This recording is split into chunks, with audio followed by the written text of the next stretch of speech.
สบายดีสบายดีทุกคนคืนนี้เขาก็สิออกเดินทางแล้วเนาะเราสิออกเดินทาง12 โมงกลางคืนมื้อนี้เนาะพอดีไปฮอดสนามบินก็ประมาณ6 โมงเช้านะพี่น้องเดี๋ยวประมาณ9 โมงเนาะ9 โมงเช้าเขาก็จะขึ้นเครื่องบินเนาะเดี๋ยวเราไปตอนนี้เขาก็มาฮอดสนามบินแล้วเนาะเขาก็โหลดเครื่องโหลดกระเป๋าผ่านตม.มาเรียบร้อยหมดแล้วเนาะนี่เขาก็มานั่งท้าขึ้นเครื่องบินเนาะ9 โมง8 โมง8 โมง 40เนาะขึ้นเครื่องบินเนาะขึ้นเครื่องบินอยู่เนาะนั่งท้าเครื่องบินอยู่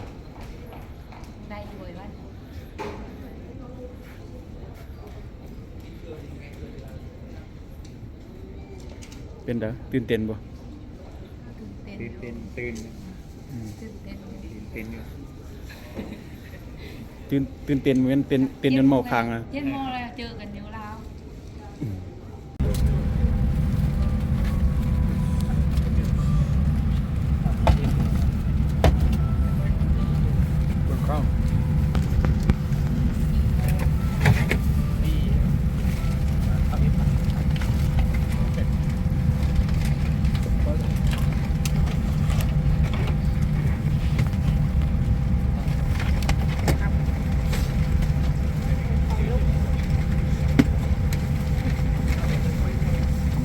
กำลังขึ้นย้อนพี่น้อง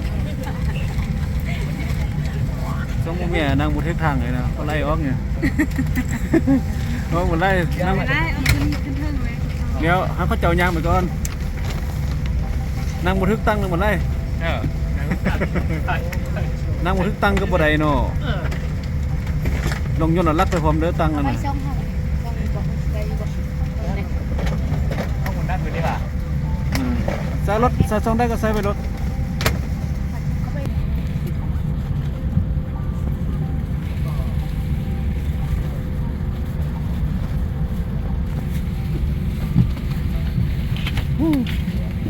ตอนออกจากบ้านมาหนาวแท้หนาวว่ะพี่น้องบ่สนามบินขึ้นยนต์ความร้อนเก๋เสือออกเนาะเอาฮ้อนแท้ว่าเนาะสุพรรณเนาะ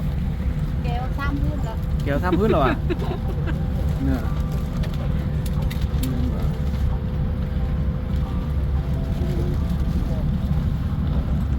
เป็นตา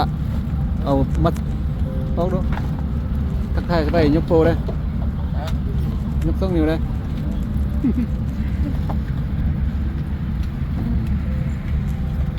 ยกปีโป้ได้ไหมยังโชว์บนเล็บ มันกำลังถอยหลังเนาะพี่น้อง cả các chuyến bay của Vietnam Airlines. Okay, not allowed on all Vietnam Airlines flights, including the use of electric. 4 cửa ở giữa, 2 cửa phía sau. Quý khách vui lòng chú ý cửa thoát hiểm gần nhất đối với mình. Xin lưu ý, cửa thoát hiểm gần nhất có thể ở phía sau vị trí ngồi của quý khách. In the cabin, there are 8 exits, 2 at the front, 4 at the middle, and 2 at the rear. Exit line signs located in the ceiling